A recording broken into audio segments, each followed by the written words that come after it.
Alrighty, so welcome everybody. Welcome everybody on Zoom as well. We have a very special treat this week, so I hope that you will enjoy our presentation today. It is a little bit different than what we have been talking about, but definitely still related. So I'll go ahead and introduce our panel. So it is my pleasure to introduce our distinguished panelists, each of whom brings a wealth of experience and passion to the field of health promotion and education. First, Dr. Patsy Barrington, a professor of health promotion and planning, has spent over 30 years developing and managing health programs in the military, nonprofit, and community settings. She has led the effort that made UWF a tobacco-free campus and continues to shape public health policy through her leadership on state and local councils. Her commitment to mentoring future health professionals has left a lasting impact on both students and the community. Next, we have Dr. Chris Wirth, the chair of the Department of Movement Sciences and Health, and I always get that twisted for some reason. We'll change it on you anyhow. His research bridges physical education and community health promotion, notably through the Let's Wiggle with the 521, is it 5210? Zero, okay, initiative, which encourages movement in early childhood classrooms. His work engages educators, parents, and children alike, helping to make physical activity a joyful part of daily learning. And finally, Dr. Debra Vinci, her professor of health promotion, registered dietitian, and community health educator. Her innovative research uses children's picture books to promote movement and physical literacy, and she has long been a leader in obesity prevention and nutrition education. Dr. Vinci's work connects communities with the resources that they need to live healthier, more active lives. Please join me in welcoming Dr. Barrington, Dr. Wirth, and Dr. Vinci, our health panel experts, to embody the spirit of wellness, education, and community engagement. For that introduction. So we are faculty members in the College of Health. And when you're looking at health or a health issue, there's usually a flip side. There's usually two sides. So for example, when we talk about obesity issues, we can focus on healthy eating or healthy living. So again, we have the health issue of obesity, but we're going to look at the healthy eating part of it. So just like for this colloquium, you are, I think death and dying has been your theme. So we decided to do the flip side, and instead of death and dying, we're talking about life and living. So the name of our presentation is Playing the Long Game, Live Better, Longer, and Starting Now. All right, now it's not working. It was working. Let's try enter. Sorry, in a few minutes. Maybe do the first one. There we go. And then enter. There we go. Okay, so playing your long game is not what we're talking about today. It's not about the quick fixes or crash diets or unrealistic wellness trends that you see on TikTok. It's about how you can start right now, right here during your college years, to live better and to live longer. You don't need a whole lot of time. You don't need a lot of money, and possibly not even much willpower. But the habits that you are building today, what you eat, how you move, how you handle stress, and who you surround yourself with, they're not just shaping your GPA or your academics or your social life, they're shaping the health of your life and your lifespan. It's the quality of your life and the length of your life. So Dr. Vinci is going to talk about food. That's going to be, I know, everybody's favorite topics. And about moving, the importance of just moving more. Dr. Wirth will talk about community and purpose, and I will talk about stress, and then a little bit about your environment and your culture. Turn over to Dr. Vinci. So since you do have a theme of death, I decided that we would at least have one or two slides addressing that issue. So I'm saying, okay. So when we look at death and diet, there actually is a pretty strong correlation between the two. If we look at the 10 leading causes of death, number 1 being heart disease, number 2 being cancer, and you can see 5 stroke, Alzheimer's, diabetes, and kidney disease on that list. The first 3, which is 70% of the cause of death, is diet related.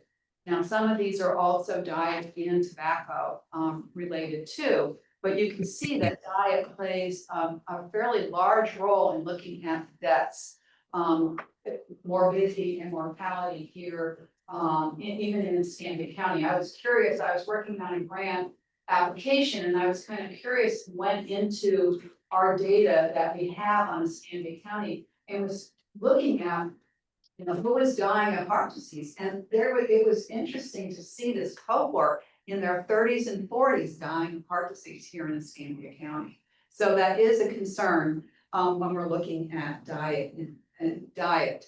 And there actually is epidemiological evidence that diet does matter. So I'm going to take you back in time before you were born in the 1970s. And I'm going to be a little international in terms of looking at Finland. And my colleagues know that I actually like Finland quite a bit, so I might be biased. But there was actually a research study in North Carolina project in the early 1970s. And what was happening, you can see on this, I don't know if I have this pointer works. Yeah, okay. You can see here, way up here, there is a lot of people dying in this one, this one region of Finland.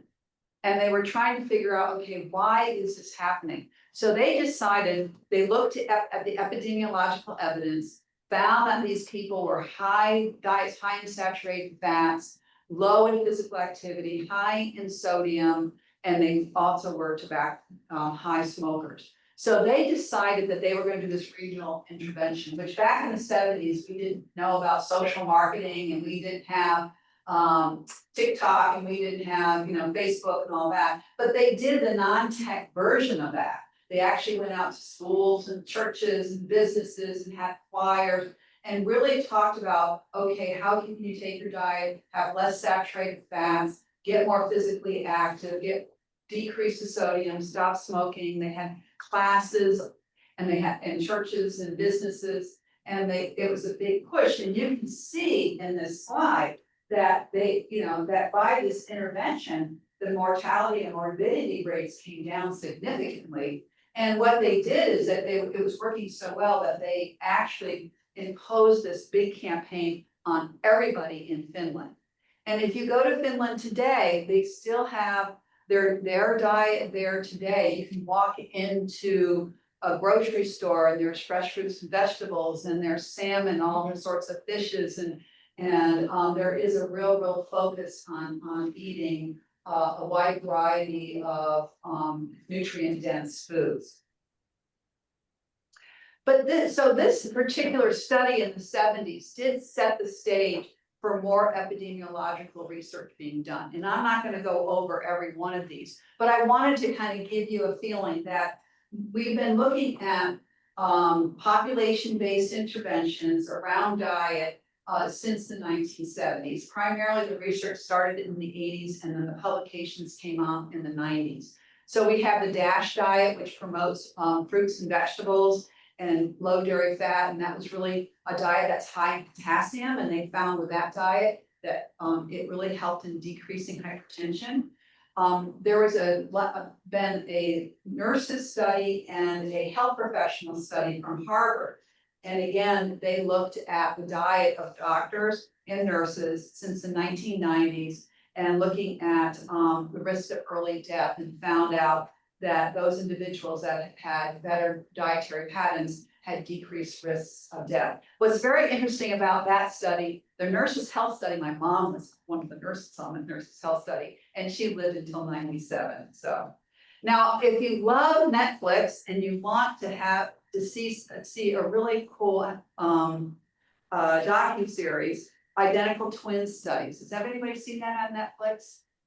Well, I encourage you to go and see it. It's very entertaining. It's four weeks, 4 different ones. Dr. Chris Gardner is a researcher at Stanford Prevention Center, and he's awesome. He's a great speaker. If you go on YouTube, he has a gazillion podcasts, and he talks about all sorts of diets. But they actually looked at an 8-week intervention in which one of the twins was vegan, which means they had no animal products, and the other twin ate the normal American diet. And after the 8 weeks, so genetically, these two twins have the same genetic markers because they were identical twins. So at the 8 weeks, the vegan twin had a better cardiometabolic outcomes. Then there's a Loma Linda Adventist study that's been going on since the early 2000s. And Loma Linda is an area in California with high density of Seventh-day Adventists, and they are vegetarian. And again, that particular population base shows reduced risk of hypertension and obesity. So there is a lot of epidemiological evidence out there around diet. So when we look at what are the recommendations nowadays in terms of the general public about diet, we're really looking at the dietary guidelines for Americans 2020 to 2025, and actually 2026 to 30 is going to be coming out at some point in time, but it's not quite out. But pretty much we're looking at wanting to have nutrient-dense foods. So when we're looking at nutrient-dense foods, it's your vegetables, your fruits, your grains, and focusing on whole grains, and looking at dairy and low fat, or yogurts and cheese, or looking at the plant-based alternatives to dairy. And then looking at protein foods, meat, lean meats, poultry, eggs, also making sure you can take advantage of the legumes and beans, peas, and lentils, because they are less costly options compared to animal products. And then looking at your vegetable oils as alternatives in pure fat, which are lower in the trans fats. So we see all these epidemiological studies looking at diet and the connection of diet and health. But then we look at what's going on in the United States in terms of obesity. So while we know the research is focusing in on us eating more nutrient-dense foods, if you look at this little graphic that's been changing, what you're going to see is that over time, so here we're at 87, 88, 89, as things get darker and then all of a sudden there's orange appears, we're seeing the increase of obesity, overweight and obesity in the United States. So right now, about 40% of adults are considered obese, which means high body fat, and about almost 3/4 of the population would be overweight. And sometimes it's a little bit inaccurate when you're looking at BMI, because a person can have high bone density and high muscle mass, and that will increase the BMI even though they don't have high levels of body fat. So we take this into consideration at the individual level, but at the population level, this information is valid. So I wanted to take a few minutes to look at what I call dieting our way through history, because again, weight management has been an issue since the 50s, and we can see that over time it has become more of an issue. So in the 1950s, we had kind of the low-calorie diet. We really didn't know as much about the macronutrients as we do now. And when I say macronutrients, I mean carbohydrate, protein, and fat. And we didn't really know as much about fiber and the phytochemicals, which are plant-based chemicals that we know have health promoting properties to them. So we were basically focusing in on trying to eat less calories and fill up on high fiber foods. Then we get into the 1970s, and how many have heard of the Atkins diet? Because most of you have. It was the first high protein diet that came out, and primarily in the 70s, it was for weight loss, but it also was for the management of diabetes. We didn't have the diabetes medications out there. The insulin that was out there wasn't the purified insulins we have now. And they needed to find a way, if a person had a 600 blood sugar, normal is like 100, how can we get the blood sugar down? So they would eat very, very high protein, very, very low carbohydrate diets, which would work for weight loss and work for bringing your blood sugar down. But guess what? Most people can't stay on it for very long. Okay, so they're not necessarily conducive to lifelong eating habits. Then in the 1990s, we got into the research was looking at fat and saying, okay, well, let's reduce the fat intake. And so the 1990s is when all those low-fat products come out. So when you go to the grocery store and you see the low-fat cookies and low-fat frozen dinners and all that, that first came out in the 1990s. But what happened is, like, there would be cookies that would come out. They were called Snackwells. I don't know if they're still available now or not. But people would get a box of Snackwells and go, oh, these are low in fat. So guess what? I'm gonna eat the whole box. So they were actually getting just as much, if not more calories than if they ate the regular cookie that had the normal level of fat. So the low fat, reduced fat diets really were problematic because a lot of the consumers weren't aware of the fact that there's full energy. You've got to be in energy deficit in order to lose weight. Okay. Then we get to the 1990s, 200s, and that's when we get into the zone diet, which is kind of a moderate carbohydrate, high protein, moderate fat, 40, 30, 30. So you're looking at kind of moderate of all macronutrients. And then the South Beef diet is kind of a repeat of the Atkins diet where you get the high protein, low fat again. And then when you get into the 2000s, mid 2000s, we're getting into more of the keto diets. I'm sure most of you heard of keto, the paleo, and the whole 30. A lot of them really promote, I mean, it's kind of, there's two things going on here. There's a group that promotes kind of the more high fat, low carb, when you look at paleo and keto. And then there's another group that promotes the plant-based. So if you're going to get your protein, you're going to get plants. And we're kind of still in that same place now where there's a lot of push on high protein diets. But we're also looking at, the medications that are out there now trying to look at also promoting weight loss. So, so we have lots of supplements and a lot of more medications out there that are being promoted. But looking at in this era now, the promotion of the supplements, they're talking about anywhere in terms of, it could cost $60 or $100 a month at least to take the supplements. And some of the new injectables for weight loss, some of those are $12,000 a year for them. So that's the other aspect. They're not necessarily practical or affordable for most people. So there's a lot of hype on protein. And again, there seems to be this, kind of magic out there. And you see it a lot in Instagram, TikTok, the influencers, a lot of focus on protein. However, when we're looking at our food choices, and again, we're trying to go for, when you look at the science behind it, and how our bodies fuel. So, we're really looking at carbohydrates being an important source of fuel. So we want about half our calories from carbohydrates, about 20 to 35% from protein, and then the fat will depend on how much carbs and protein. So all these popular diets will manipulate these carb, pro, fat. But when you're looking at the food pyramid here, where we're really looking at our whole grains and plant oils and legumes and fruits and vegetables being an important part, and protein is important. You can meet your RDA protein, and actually athletes can also meet their protein needs, even on a plant-based diet. So there are these two schools of thought, and the one thing about the macro diet, it is high in fat.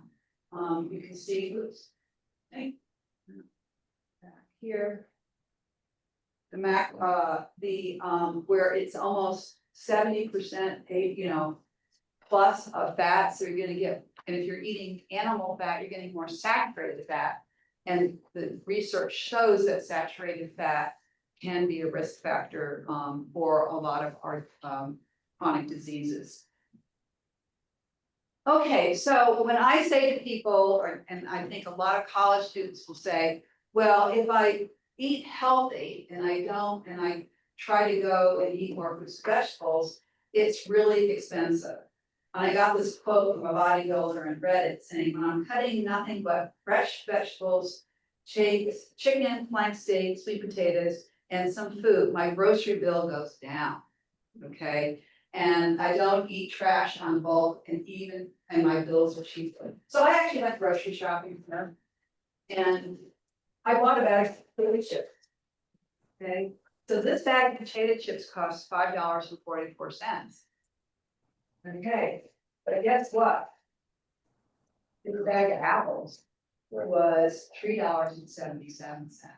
So I want you to open your mind on looking at whole foods, fresh fruits and vegetables, and looking at the fact that it does talk, you do need to plan. You do need to kind of look at your grocery store. These are prices from Walmart on 9 Mile. But you can make some healthy, nutrient dense food choices on a budget, but it does take planning.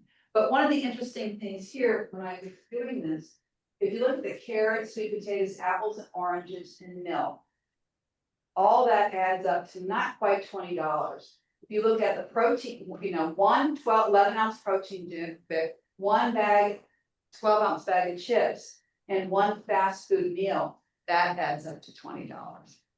So again, you have a lot of bulk that you can then manipulate by adding more beans for protein, not having some animal protein, but not, you know, being able to stretch it because you've got lower cost nutrient dense foods with that. So in closing on the nutrition part, I kind of my recommendations are to be more plant forward, and that's kind of a term that's out there, which really means, okay, maybe 3 times a week, you might decide to incorporate some lentils or kidney beans or chickpeas into your diet as a source of protein. And then you can continue to use lean animal protein, or some people will go more the vegetarian way or the vegan way, but that's an individual choice. Trying to steer away from some of the processed foods. They are not as nutrient dense and they're not necessarily cheaper. They might be cheaper at the moment, but they're not cheaper over time. And focus on the low fat dairy, plant-based. And the other part about it is trying to look at eating, social eating and eating with friends and not eating in isolation. That's a really important part of good nutrition too. So that's kind of my nutrition part, and and then the physical activity part, our bodies are designed to be active. And we know that fewer than 50% of college students are active. So we want to focus on, yes, there is the gym there, but really trying to look at moving naturally. And here are 3 pictures of myself and Chris and Dr. Barrington, and all 3 of us grew up hiking in our college years, right? I mean, all of us did. I'm from Vermont. Dr. Wirth is from Wyoming, and Dr. Barrington was from the Illinois, but I spent a lot of time in Colorado. So this is an example that if you find something to move, it doesn't necessarily need to be at an expensive gym. So I'm gonna stop and let them go if they want to. I think that might even be Austria. Okay, it probably is. I got it off your Facebook. All right, well, I'm gonna talk a little bit about community, and right up the gate, loneliness kills. Ugh, bring down the room. But really what we're wanting to help establish, or you establish, is habits that you're gonna carry on for the rest of your life. I know that was mentioned. But if you think about it, the patterns that you're already starting to develop possibly are things that you've already had in high school, right? And when it comes to healthy eating, when it comes to physical activity, when it comes with your social activities, and many of your behaviors, they're going to stay the same from this point in life for the rest of your life. If anything, with regard to what we would call more negative patterns, such as like maybe not eating as healthy or being sedentary, that's actually going to increase in sedentary, for example, or increase in your nutrition or lack of quality nutrition. And so it's really important right now to be thinking about each one of these things because it's going to be similar to what you have for the rest of your life. And we want you to age in a healthy way. And one of those things is doing so with a healthy community around you. We're coming out of a pandemic. And yes, we're 5 years removed from that, but we're seeing the after effects of that pandemic because there's a lot more isolation than there ever has been before. You're hearing mental health, which has always been an issue, but you're hearing it much more prevalent. So why does loneliness kill? When people are lonely, they're going to have more physical decline, they're going to have more cognitive issues. And if you think about it too, again, as we're continuing to age and get isolated in some of these areas, and people around us start to age, and unfortunately, what happens when people age? They die. And so even some of our social groups can shrink and shrink and shrink. And that's why we need to continue to be looking at the types of relationships that we have quality over quantity there. It's really good to have a lot of connections, but you can go into a room and still feel lonely, right? You can be surrounded by people, but still feel lonely. So what is the quality of those relationships? And then making sure that those relationships are supportive, because supportive relationships are going to be protected. People who are in your corner, we are better together. We are created for community. We want people that will sharpen us, that will challenge us, that aren't afraid to say, hey, you got food in your teeth, and I use that as an example, but that maybe even point out some things to say, hey, you mentioned to me these are your career goals. And in light of the career goals you have for yourself, there's a quote that I love that's direction, not intention, determines destination. I'll say it again. Direction, not intention, determines destination. What that means is a lot of times we intend to go somewhere, but our actual direction that our feet are pointed in are going to determine the direction that we actually go in. So I can say, hey, I intend to get through class, and I'm talking to a bunch of honor students, right? So I intend to get an A. How many of your peers in all of your classes intend to get an A? And I'm not speaking light or not speaking poorly of some of your peers, but you watch their actions and you're like, dude, you ain't getting an A. So intention and action are two different things. So you may intend to live healthy, you may intend to have X, Y, Z, whatever it is, but one of those things that we're putting in place is of the utmost importance. And so I'm going to ask you something real quick. How many of you have a mentor? Good. That's a great start right now. You should have 3 things. An upline, which is a mentor. A sideline, which is people that you're doing life with. And a downline. What do you think a downline is? Someone you mentor. I presented that to a group much older than you, and it took them a long time to get there. So we're definitely in an honors class. But yeah, someone that you mentor. And if you think about it, it's great to have the people that you're with right now, that you do life with, that you can complain with. Oh my goodness, we're on a Friday sitting through a 12 to 1 o'clock session. Can you believe that they would schedule it for Friday, right? You all are connecting right there and having that understanding. But you can also say, and I have students that I mentor as well, one came by my office last night and said, I'm dealing with something really heavy. And this is too big for my peers. What do you suggest? And I say, guess what? I'm glad you came to me because I've seen this before. I know the resources that we can go to. You're now getting the collective wisdom of people who have been there of where you want to go. So going back to that whole idea of quality over quantity, making sure that I'm very intentional about the relationships that I have. Not that I'm just using people, but I have people that are supportive, that are going to look after me, that have my best interest in mind, that I'm not surrounding myself with people who are maybe going to get me into some incidents that are going to cause some problems, right? I can think about some of the times that didn't go so well. We don't have time to talk about those incidents, but I can tell you one would involve me stealing a cone about this large, throwing it in the back of my trunk. And the person that I was riding around doing that with was the individual who came up with that idea. And that was a person that I knew I shouldn't be hanging out, right? No offense to that individual. And I was just as guilty for making that decision. But the people who are helping me to become a better version of myself versus the people who were inspiring me to want to steal parking meters. 2 choices there, right?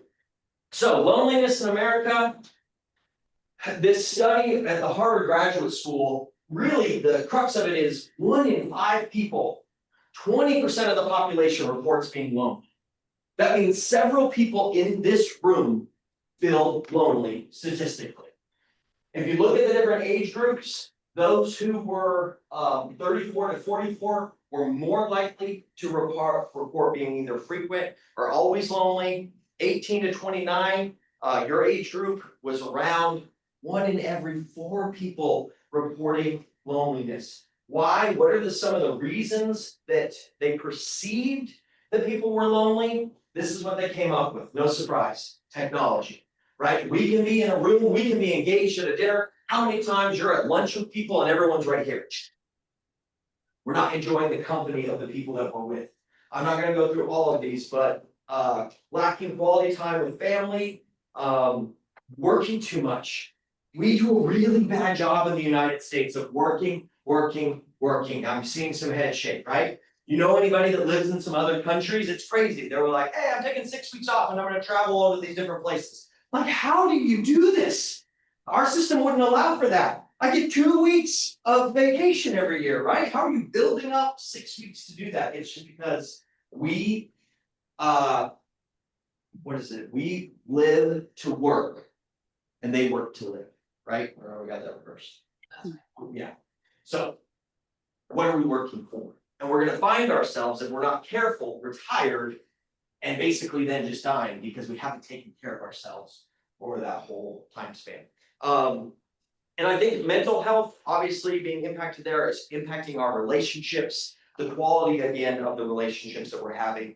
And we're gonna talk about this one in just 1 second. But no religious or spiritual connections. Now, I am a pastor, so I'm going to have a totally different take than maybe other people would have on that. But being connected to a community, and I can tell you this first and foremost, if you are having some issues right now, and mental health has got a lot of different levels to it, and so I'm not saying not to go talk with someone as well. But sometimes our focus is on me, or what I've got going on. Best thing you can do is get to be part of a group, part of a community, and focus on others. Take that attention and focus on you. So how do we build strong social bonds? We're making sure that we're connecting. That's why I asked you, if you have a mentor, be scheduling time with that person, have multiple mentors. Make sure that you're connecting in with the people that you're doing life with as well, and doing things that you value. We're all created individually. We have things that we're interested in. Find those groups that you're interested in. I had a conversation yesterday. You can be talking about fantasy football. I can talk for hours. And so if I get into a room and it's like, hey, I know this is something I value, I bet other people value it too. You can have these great conversations with people that you've never met before because you have common factor involved. Learn to love yourself. I think half of what isolation is people are not confident in who they are because for whatever reason, they don't think they're good enough and they don't love themselves. So having that self-confidence and being okay with who you are and learning to forgive not only yourself, but learning to forgive others. I see so many people, and you've heard this before, that unforgiveness is being upset with someone else, right? But you're carrying that around. That you're drinking this poison constantly, holding this bitterness towards this other person, and it's really only impacting you. And that's not to suggest that we go find people and say, hey, I forgive you, let's be besties. There are things that cut and sever a relationship that probably should cut and sever a relationship. But you continuing to remain in a place where you can't grow because of what another person did, forgive them so that you move on from it. Not because you need to let them off the hook. You need to get out of that place in that state of mind. Mentioned serving other people, but it's also an opportunity to connect. And again, finding the right tribe. I mean this carefully, it's probably really hard in this room, but if you walk into a room and you're the smartest person in the room, you need to go find a new room. You need to find people who are challenging you to grow in different ways, who are going to hold you accountable, who are doing things that are contributing to a higher purpose. So discovering our purpose, going back to our lonely adults, 67% of people who identified being lonely said that they lacked purpose. The other people who didn't identify in the study that they were lonely, still 36% of them felt that they lacked purpose. But you can see almost twice as many people who felt that they were lonely or indicated they were lonely, they lacked purpose. So one of the things you can do, and not quite to get on the soapbox of faith, for example, but getting in a faith-based community, the research shows that attending services 4 times per month can add 4 to 14 years of life expectancy. And the reason being for that is probably simply this, it's just some accountability, right? If you're coming by every 4 weeks, you've got people that are checking on you. You're more aware of what other people are doing. You're more aware of other opportunities. So yes, there's benefits of practicing the faith in addition that takes the focus off of you, but simply being in community with other people, I think is going to be beneficial. And in that, you often learn to serve and help other people. And I put in there involved versus attending. And this is again where I'm gonna get on my pastor soapbox, but we have people that show up after the service starts and they leave right before the service ends. And hey, they check the box that they went to church. And I'm not, again, getting on a particular after people for what they're doing there, but you're missing out on the whole point of the community and the connection, right? It'd be no different if you came into the class, slipped in, slipped out and go, well, I don't need anybody. You're not trying to meet anybody. You're trying to just say that I'm attending something. So step out of the comfort zone, be willing to say hello, find those areas that keep interest together. And then the last thing I want to say here is a reminder that you're unique. You are gifted and talented in all these different ways. And I think sometimes we try to compare ourselves with one another, and that's a horrible trap to get into, is a comparison trap. And within that comparison trap, I want to achieve what another person's doing. And no offense to our parents. Oh, goodness. What was that? Our well-meaning parents, but who, when they looked at our report cards, when we brought them home, did they comment on the things that we were doing well all the time? Or maybe comment a little bit more on the things that we weren't doing so well? And again, you guys all had straight A's, so you're like, I don't understand this question. But for me, right, if you had a C or something in an area, it was like, what are we doing in this class? And I'm not saying that we shouldn't try to be well-rounded, but a lot of times we focus on our weaknesses when really we should be putting more effort and energy into our strengths. And so there is a book called Strength Finders, or a whole idea of Strength Finders, where you can do a test to figure out what your individual strengths are. But in this book, there's a quote that I love, because we have this idea we can be anything that we want to be. And he proposes in this book that we cannot be anything that we want to be. I don't know, maybe she's not the owner. You need to mute, but you can be a lot more of who you already are, right? You've got an individual thing that you're talented in, that you're able to do right now. Continue to focus on that and become really good at that. I'm not again saying you shouldn't be well-rounded, but don't try to fit in and be something you're not. Focus on who you've been called to be. Alrighty, thank you. If who you are right now is being stressed out, and that's what we're going to talk about next year. Maybe they're thinking, oh, I've got 3 papers due, what am I doing, why am I here? So yes, we're talking about that kind of stress, but we're really talking about more the long term, the underlying overall stress. And it can be very, very detrimental to your body. So it is looking at it's more than just a feeling. So, you know, you all have done this, like, how do you do it today? What's going on? Oh, I'm so stressed. I'm so stressed out. So it is that feeling, but it's a lot more than that. The anytime you feel stress, your brain is sending out, or the brain is sending out some SOS signals, and those create the hormones like cortisol and adrenaline. And those are really good. They can be very, very helpful, those hormones. If you're like hiking, like you saw those pictures, and a bigger bear appears, and we need to get out of there. So it can be helpful in the short term. Like, I have no idea if it has timing or not. I don't know either. This is causing me short-term stress. No. But when it's chronic stress, when it's long-term, then that's when it becomes a problem. So it can increase chronic stress when you experience it over a long period of time, can disrupt your immune function, your digestion, and impaired memory and your learning. So we need to pay attention to it. Chronic stress is affiliated and associated with inflammation. So when you're in a state of even low-grade chronic inflammation, your body's defense bless you, which is meant to heal cuts and viruses, which is a good thing. But when it's always turned on, so you've got that low grade happening all the time, it starts to actually damage those healthy cells. So you want to stay on top of your long-term and chronic stress. Chronic stress is also linked to 40 to 60% of cardiovascular disease and autoimmune disorders. The inflammatory markers are significantly higher in people who are under chronic stress. So, and it's also associated with all of these diseases. It's like the silent effector of those. So let's talk about you all. So college stress is not looking good. So stress among college students can impact, of course, your grade, your health, your well-being. Over 80% of college students have reported feeling stressed often or all the time. That's 80% of college students. That is way, way, way too high. 1 in 3 say, the students say that it negatively impacts their grades, and it can increase the risk of anxiety and depression by 2 to 3 times.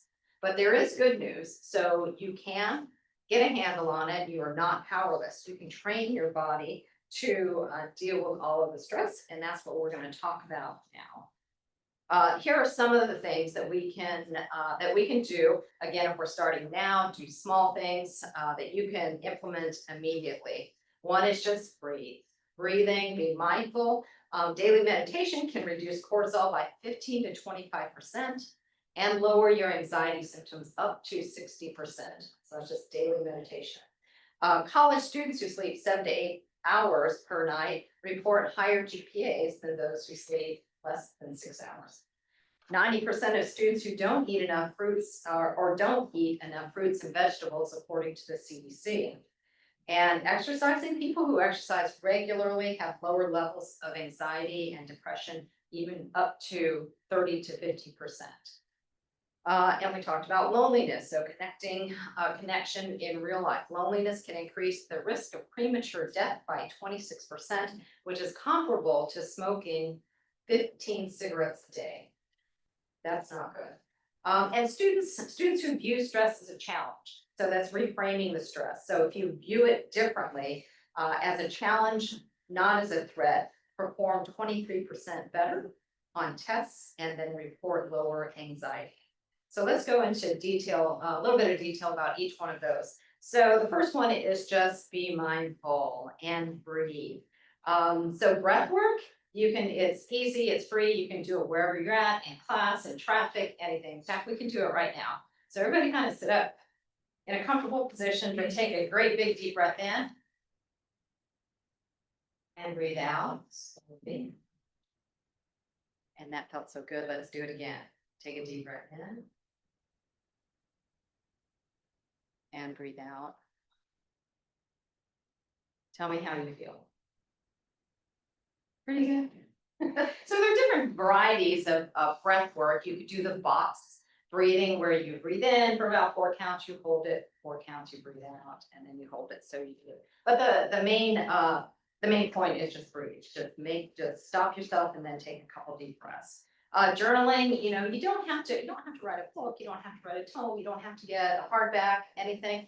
Just if you feel like you are bogged down with way too much going on in your life, just get out a piece of paper, write it all down, get it out of your head onto paper, and then at least you'll have it somewhere where you can take a look at it. So it might give you a different perspective. You don't have to do it every night. You don't have to do it for weeks on end, just whenever you feel like you're just way overwhelmed. Meditation, anybody here meditate? Yeah, what's your experience with it? I usually really struggle with the first 10 minutes. And then 10 minutes is awesome.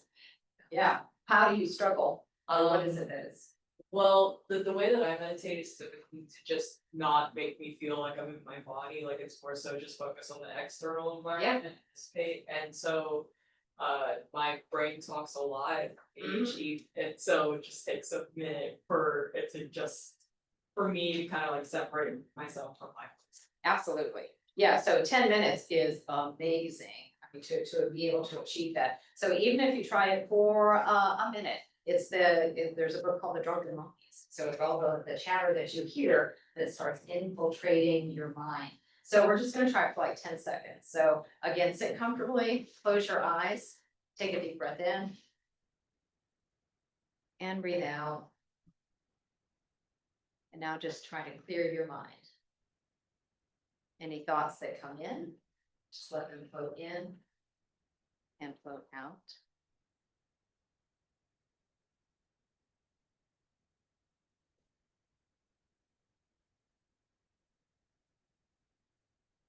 And take another breath in and out. And slowly open your eyes. So, how many of you have this going on still? How was that? Easy, hard? I'd say hard. Hard, yeah. So again, but it's important to try to at least practice it. And again, you can do it. You don't have to go like, I'm gonna meditate for an hour today. Just start little baby steps and just say, okay, I just need to calm down. I'm gonna breathe. I'm gonna clear my mind. Do it for 30 seconds and then try to build on that. Going for walks, again, just walking from here to, your next class, or walking around campus. Just get up and move, like Dr. Vinci was talking about. Talk about sleep hygiene. So sleep is important. It's your body's reset button. If you think about it, sleep is comparable to like, you're gonna recharge your phone. If you're gonna recharge your phone, then make sure you recharge your body. Ideally, you wanna shoot for about 7 to 8 hours of sleep. For 7 to 8 hours, they can help regulate mood and memory and immune system. And poor sleep, so the flip side of it, can increase inflammation markers by up to 40%. So sleep is vital to your health. And how do we do that? Because everybody's like, I'm a college student, I'm not supposed to sleep, so I'm living on like 4 hours. So some tips are, get a wind down playlist or do something at night, a regular routine around the same time every night if you possibly can. Reduce your screens and, doom scrolling for an hour before you go to bed. It's probably not a great idea. Anybody here have any kind of either rituals or things that help them relax before they go to sleep that you'd like to share? Thank you. Basic, I just read a book, like a physical book. An actual book, yeah, absolutely. Yeah, okay, good. And you're probably asleep in like 5 seconds. I can't do that. But longer than that. Okay, anybody else? Thank you for that. Meditation apps. So there are, or sleep apps. So apps that will help you, or white noise. It's whatever works for you. Alrighty. Dr. Vinci talked about healthy eating. So it's important to eat healthy. So you know the things that you should be eating and the things that you need to stay away from. Again, we're not talking about, go completely vegan. Go, make sure you cut out all processed foods. You just want to, be moderate, be mindful about what you're putting in your body, because what you're putting in your body will affect your brain, your health, your mood, everything. Alrighty, and moving, so again, Dr. Vinci touched on this. So again, you don't have to go pull out, you don't have to go buy a membership, you can actually go to the rec center here on campus, but everybody go ahead and stand up. So movement doesn't have to be a big deal. Stand up, lace your fingers, get your arms above your head, take a deep breath in and out, and maybe move to the side and to the side. You all have been sitting here for quite some time.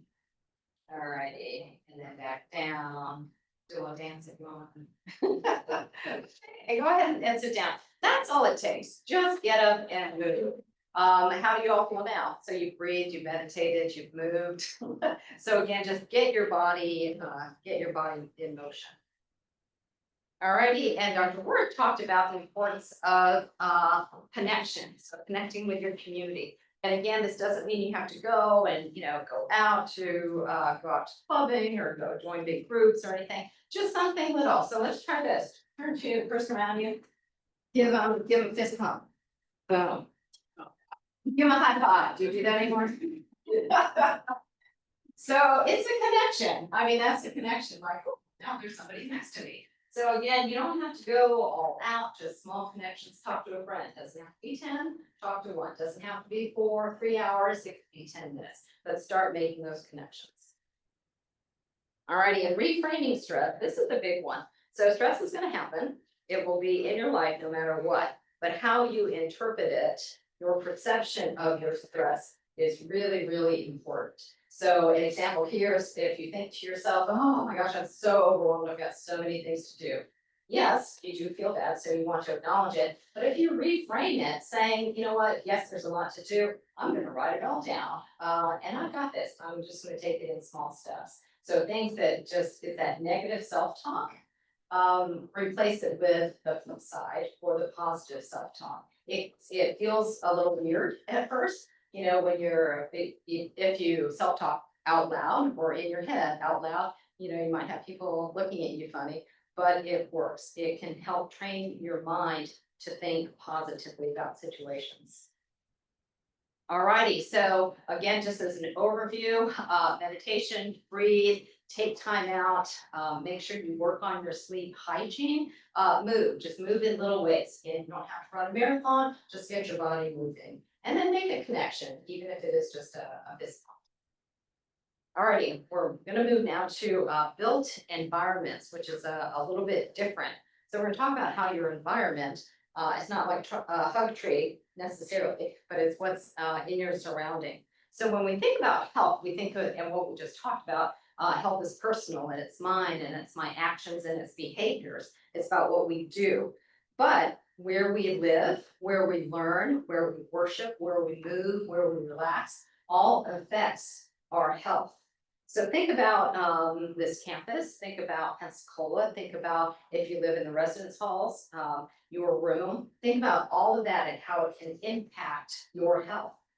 So a built environment, intentional built environment is really crucial. If you think about more affluent areas, you might see, you know, walking trails or bike trails, bike lanes and fresh food, and it's safe, it just feels safe. And on the other side of it, some neighborhoods may feel, you know, have poor lighting, you know, no safe outdoor place to either hang out or to play, crowding and air pollution. So your environment where you live can have a big impact. If healthy, and if you look at, as far as what you do with your behaviors, if you have healthy options that are easy and available and affordable, you're more likely to choose those. And on the other side, if they're out of reach or if they're expensive, then you're probably not going to choose those if it requires that extra effort. So for most of us, we live in maybe not a big like New York City or LA, but we live in a city or a place that where it's you get in your car, everything is fast, everything is convenient. That's more of what drives us. So some of the data of people in car dependent areas are 2 to 3 times more likely to be physically inactive and about 33% more likely to be obese. That's more car dependent areas. And communities that have limited green space is just, you know, it's a park, it's an area where you can rest. We have lots of pockets of green space on this campus, but with limited green space, they have higher rates of depression and cardiovascular disease. So again, on the other side, we want healthier by design. So some of the things that we look at are walkable neighborhoods or communities, community gardens, universal design, and green spaces. So the community gardens I want to point out for here on campus, we have one right here. So it's over across from building 72. So community gardens are, you know, people get together and they plant foods and vegetables, and then they cook them, and then they can, you know, have recipes and then cook them. It's a great way to bring in people together for a common cause. So let's take a look at UWF. So UWF, boy, we are, you may not feel like it, but this is just a mecca of potential healthier living. If you think about our campus, we have a beautiful campus, lots of grounds. We have trails. Anybody been on the boardwalk, that short trail? It's beautiful out there. If you don't, you know, if you're okay with like alligators and stuff, just go, not when they're around. But we have trails, and we have trails on the other side where the park run is happening. Even walking from building to building or classroom to classroom, we have a wonderful environment here. But think about the other things about our campus. So whether you live on campus or off campus, Questions you can ask about your environment here. Is your dorm easy to walk across? Are there fresh food options? Can you find a green space, someplace here to decompress? Do you feel safe moving around at nighttime? And are there people around you that are encouraging a healthy culture? And hopefully the answer to all or most of those questions is yes. And if it's not, then that's something that you need to, that you can take a look at. Now let's go even more narrow for focus and think about your room. Again, if you're a residence hall or if you're in an apartment, but your space, your physical space. So you may not be able to like redesign the city or redesign the campus, but you do have control over your room and your space. So some things that you can do to make that more positive and more healthy. So put out, get your water bottles out that you have. So water bottles or water and fruit, make it visible in your room because it'll increase the chances that you'll actually eat them and drink. Set up your workspace. So wherever you study, wherever you do your homework and your schoolwork, near natural light. You have a window. So natural light can boost your mood and boost focus in students up to like 36%. So instead of hovering over in that corner, try to sit somewhere, or even in a building like this, try to be near natural light. Add plants. Just a couple, one or two, it can help to reduce stress and improve the air quality. Be careful and check out your digital space. So what about all those accounts and all those apps that you have? Are there way too many on your phone? How much time do you spend on those? So remove the clutter. If you just remove it completely, then it's a non-issue. And then the connection hub. So it goes back to, being connected with people. So there are places on campus where y'all can hang out, you can study together or just be social. So again, you have control over your space. So take a look at what you have in your room that can help you. Anybody have examples of things that they like really like in the room that just helps them? Like if you just look at it. I have my comfy chair like right next to my bed. I got it from my old roommate Jordan, just like this big old chair, but like it has the weight of blanket and everything. That's ever just like I don't want to lay down and go to sleep, but I need a moment. Yeah. Okay, good. I love that. I feel that. Now if it was a heated weighted blanket when it gets cold, that would be. It feels heated, but it gets hot very quickly. Anybody else? Anything that you have in your room? Yes. Plants. Yeah, good. You have a lot? I have a few, I say. Yeah. Okay, good. Yeah. It also, when Dr. Wirth was talking about like get out of your own space in your own head, like it gives you something else like, oh, now I gotta water it. So, you've got to focus your attention even a bit on something else. All right, any other? All righty. So just in short, so your environment, again, whatever surrounds you, it can impact you possibly even more than you think. So again, that doesn't mean you need to overhaul your room or join a campaign to get Pensacola to be a walkable community. You could do that. But start small, start with you, your room, what you have control. Take advantage of our campus, like get out there. One project that I'm working on with the nursing department is called forest bathing or nature immersion. And it's just walking through the trails that we have, but just very intentionally. And just noticing, what our surroundings and the plants and everything. There is a nature walk that's going to be happening on November 6th. It's a Thursday from 3 till 5. So you all are welcome to come to that, but hopefully you'll be seeing more and more of those. So it checks a lot of the boxes as far as you're moving, you're out in nature, you're with a community, with other students out there. And it's kind of a meditative type. All righty. So real quickly, because we got about 30 seconds left, but New Year's resolutions. 65% of people who start them will be done within the first 4 months. So this was a lot of information. It's very easy to go, awesome, I'll change this, I'll change this, I'll change this, I'll change this. Start small in each one of those areas. So if it's a matter of, hey, fruits and vegetables, eat more fruits and vegetables than you're currently doing. If you're eating 0, what's more? 1, right? Start off small. Same thing with every area that we talked about, but we want to leave time for any questions. And again, we know we're beyond our time, but we'll still be here. If you have any questions, I would encourage you even just to take a screenshot of this, say if you want anything in more detail, then you could reach out to us. You just type in our name, UWF, you'll be able to find our email very easily on campus. But any questions in the room or online? We have a few questions online. Elizabeth, can you read them all? Yes, sir, that was me. Let's see, oh, that's too big, okay. So, actually, we can start with your question, Dr. Schneider. Do we know how technology ranked 20 years ago? And that's on the bar chart. Okay. For, bar chart or. Ours, well, and so the study that I looked at specifically, yeah, that's a really good point.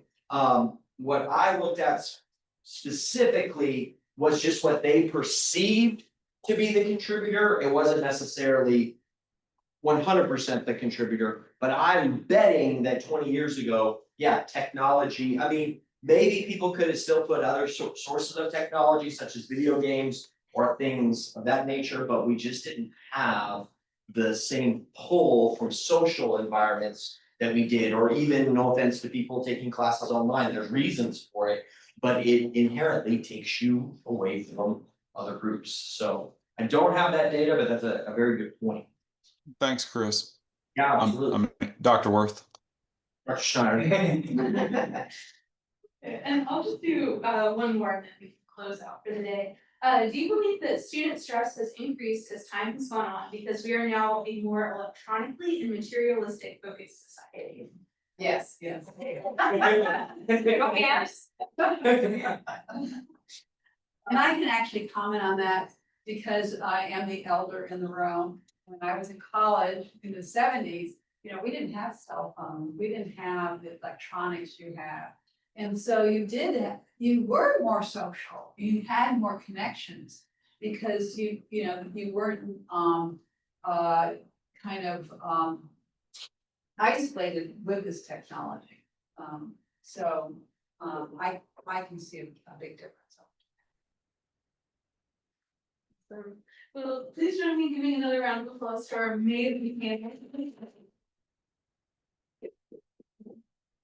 Thank you for Well, so much for your time. It was wonderful. I know I learned a lot. I hope you all did as well. And for everybody who are in on Zoom, next week we're going to be here same time, same place. And we're going to hear from an honors alumni, Jennifer Melcher. She is with the Florida Public Archaeology Network, or FPN.